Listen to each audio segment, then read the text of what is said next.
I'm joined by Anish Giri, top Dutch Grandmaster, one of the favourites here in Baku to win the World Cup, and he's just finished his tiebreak against Nesterov. Anish, tell us a bit about the game. You've won 1.5 to Nesterov.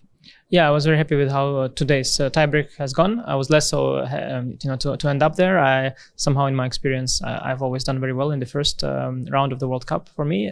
Even since I was a little kid, I remember I've beaten Salem in the classical games, and I've also beaten in the last World Cup Savchenko 2-0 even.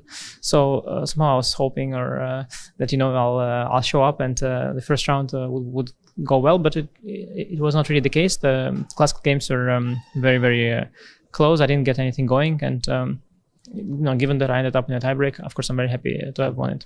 So do you think, the question I was going to ask you before, do you think the fact that having played a tiebreak, although you miss a rest day, could be good to get into the groove for tiebreaks for future rounds?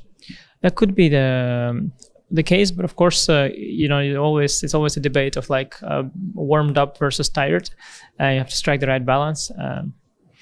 I think at this stage it's all fine, but I imagine for people who end up in a far stage of the World Cup, perhaps 15 days in, those who have had more rest days will be more fresh. But at this point, I think it makes not much of a difference. Do you know who your opponent is tomorrow, or are they still fighting out in the tiebreak? I believe I should play the winner of Fressinet against Abbasov. Okay. I think Fressinet lost the first rapid game, but anything can happen. And in my previous round, Nesterov played against Peralta, and he lost the first rapid game, but then managed to come back and won the second rapid portion. So anything can still happen. But either way, already the first round was very, very close. I don't expect anything easy. Do you have a preference between Fressinet or Abbasov, or whoever comes, whoever takes? No, as I mentioned, in such a short match, and both players, they have something going for themselves. Of course, Fressinet has had a more lustrous career.